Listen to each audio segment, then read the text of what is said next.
சின்ன சின்ன விஷயத்துக்கெல்லாம் அதிகமாக நீங்கள் டென்ஷன் ஆகிறீங்களா?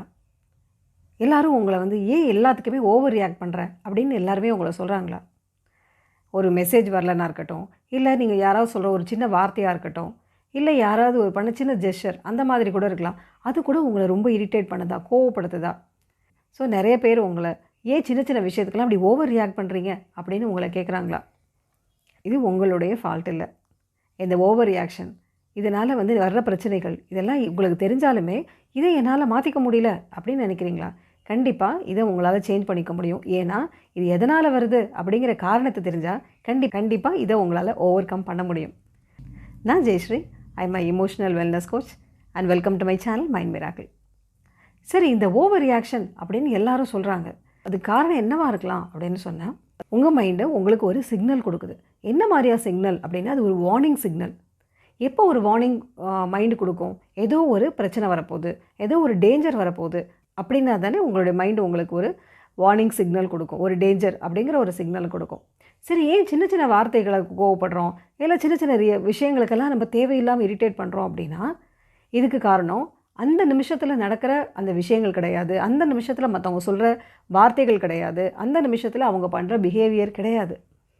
ஆக்சுவலாக உங்களுடைய பாஸ்ட் லைஃப்பில் சொல்லப்போனால் உங்களுடைய சின்ன வயசுலேயே up to the age of 7 அந்த டைம்லேயே கூட சில விஷயங்கள் உங்கள் மனசை அதிகமாக பாதிச்சுருந்துருக்கலாம். சப்போஸ் சில பேருக்கு யாராவது சத்தமாக பேசினா கூட கோவப்படுவாங்க. இதுக்கு இவ்வளவு சத்தம் அப்படிங்கிற மாதிரி சத்தமாக பேசுகிறது கூட கோவப்படுவாங்க. மற்றவங்க இதெல்லாம் என்ன ஒரு பெரிய விஷயமா, இதுக்கு ஏன் இவ்வளோ டென்ஷன் ஆகிறீங்க அப்படின்னா அதை அவங்களால ஏற்றுக்க முடியாது. ஏன் அப்படின்னு சொன்னால், சின்ன வயசில் அவங்களுடைய பேரண்ட்ஸ் சத்தமாக பேசி சண்டை போடுறத அவங்க பார்த்துருந்துருக்கலாம். அது அவங்களுடைய ஆழ் மனசில் பதிஞ்சு போயிருக்கும்.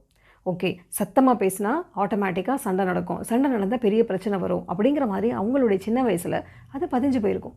ஸோ இந்த மாதிரி பல விஷயங்கள் உங்களுடைய ஆழ்மனதில் பதிஞ்சு போயிருக்கலாம். யாரோ ஒருத்தங்க உங்களுக்கு சரியான ஒரு ரெஸ்பான்ஸ் கொடுக்கல, இல்லைனா யாராவது ஒருத்தங்க உங்களுக்கு சரியாக மரியாதை கொடுக்கல அப்படிங்கிற மாதிரி நீங்கள் ஃபீல் பண்ணிங்கன்னா நீங்கள் ரொம்ப ட்ரிகர் ஆகிடுவீங்க. என்னை யாருமே மதிக்கிறதில்ல, நான் சொல்கிறது யாருமே கேட்குறதில்ல அப்படிங்கிற மாதிரி உடனுடனே சீக்வென்ஷியலாக நிறைய விஷயங்களை உங்கள் மனசு கொண்டு வர ஆரம்பிச்சிடும். ஏன் அப்படின்னா, உங்கள் மனசு எஸ்பெஷலி உங்களுடைய சப்கான்ஷியஸ் மைண்ட் அப்படிங்கிறது உங்களை ப்ரொடெக்ட் பண்ணுறதுக்கான ஒரு விஷயம். ஏன்னா பாஸ்ட்டில் இந்த மாதிரி சமயங்களில் நீங்கள் ரொம்ப ஹர்ட் ஆகிருக்கீங்க இல்லையா, அந்த மாதிரி இன்னொரு தடவை நடந்து நீங்கள் ஹர்ட் ஆகிடக்கூடாது அப்படிங்கிறது தான் உங்களுடைய ஆழ் மனசோட இன்டென்ஷன். ஸோ அது ஒரு பேட்டர்ன் மாதிரி பதிஞ்சு போயிடும். யாராவது சத்தமாக பேசினா உடனே ட்ரிகர் ஆகி நீங்கள் சத்தமாக பேசாதீங்க அப்படின்னு அவங்கள சொல்லுவீங்க.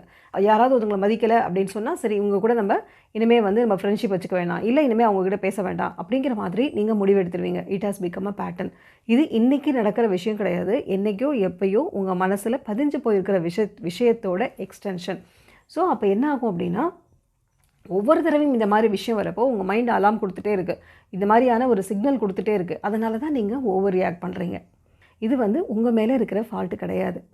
இதுக்கு என்ன செய்யலாம்? இந்த ஓவர் ரியாக்ஷன் அப்படிங்கிறத எப்படி குறைக்கலாம்? இதனால் நிறைய பிரச்சனைகள் வருதுன்னு உங்களுக்கு தெரியும். சரி, இது எப்படி நம்ம அவாய்ட் பண்ணலாம் அப்படிங்கிறதையும் பார்த்துடலாம். சரி, எப்பெல்லாம் நீங்கள் ட்ரிகர் ஆகுறீங்க அப்படிங்கிறத நீங்கள் கவனிக்க ஆரம்பிங்க.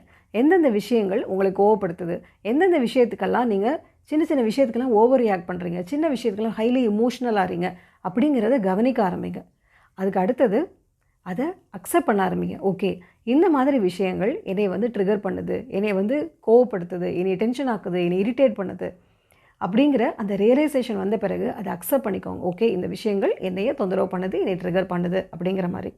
ஸோ ஒன்ஸ் இந்த அக்செப்டன்ஸ் அப்படிங்கிறது வந்தாலே உங்களோட ரியாக்ஷன் அப்படிங்கிறதோட இன்டென்சிட்டி குறைய ஆரம்பிச்சிடும். ஏன்னா உங்கள் மைண்ட் உணர ஆரம்பிச்சிடுது. ஓகே, இது என்னுடைய ஓல்டு பேட்டர்ன், எப்பயோ நடந்த விஷயங்கள் திரும்பி என்னுடைய மனசுக்கு ஞாபகம் நான் இந்த மாதிரி ரியாக்ட் பண்ணுறேன் அப்படின்னு அந்த ரியலைசேஷனும் அந்த அக்செப்டன்ஸும் வந்த பிறகு உங்கள் மைண்ட் அதை நல்லா புரிஞ்சுக்க ஆரம்பிச்சிடும். இப்போ நான் ரொம்ப பிரச்சனை இல்லை, இப்போ எந்த பிரச்சனையும் இல்லை, இது என்னுடைய ஓல்டு பேட்டர்ன் அப்படிங்கிறத மனசுக்குள்ளார கொண்டு வாங்க. நான் இப்போ சேஃபாக இருக்கேன், இப்போ எனக்கு எந்த பிரச்சனையும் இல்லை, இது என்னுடைய ஓல்டு பேட்டர்ன் அப்படிங்கிறத திருப்பி திருப்பி மனசுக்குள்ளே கொண்டு வர உங்களுடைய சப்கான்ஷியஸ் மைண்ட் அதையும் ரெஜிஸ்டர் பண்ணும். அப்போ என்ன ஆகும்னா, இந்த மாதிரியான சிச்சுவேஷன்ஸ், இந்த மாதிரியான ட்ரிகர்ஸ் இதெல்லாம் வரப்போ என்ன ஆகும்னா, நீங்கள் அதிகமாக உணர்ச்சி வசப்பட மாட்டீங்க, கோபப்பட மாட்டீங்க, டென்ஷன் ஆக மாட்டீங்க. அதுக்கு பதிலாக நீங்கள் ப்ராப்பராக ரெஸ்பாண்ட் பண்ண ஆரம்பிப்பீங்க. இந்த சிச்சுவேஷனில் என்ன செஞ்சால் சரியாக இருக்கும் அப்படின்னு உங்களுடைய மனசு தெளிவாக நிதானமாக முடிவெடுக்க ஆரம்பிக்கும். அதனால் உங்களை முன்னாடி பார்த்தவங்க கூட முன்னாடியெல்லாம் அதிகமாக கோவப்படுவீங்க, இப்போல்லாம் கோவம் ரொம்ப குறைஞ்சிருச்சு போல் அப்படின்னு உங்களை பார்த்தே ஆச்சரியப்படுவாங்க. ஆரோக்கியமான மனமே அற்புதமான வாழ்க்கையின் அடித்தளம். இந்த வீடியோ உங்களுக்கு யூஸ்ஃபுல்லாக இருந்தது அப்படின்னு சொன்னால் லைக் பண்ணுங்கள். இந்த மாதிரி நிறைய இன்ஃபர்மேஷன் நீங்கள் தெரிஞ்சுக்கணும் அப்படின்னு நீங்கள் விருப்பப்பட்டீங்கன்னா இந்த சேனலுக்கு சப்ஸ்கிரைப் பண்ணுங்கள். இல்லை வீடியோ யாருக்காவது யூஸ்ஃபுல்லாக இருக்கும்னு நினச்சிங்கன்னா அவங்களுக்கு இதை ஷேர் பண்ணுங்கள். இந்த வீடியோவை கடைசி வரைக்கும் பார்த்த அனைவருக்கும் என்னுடைய நன்றி.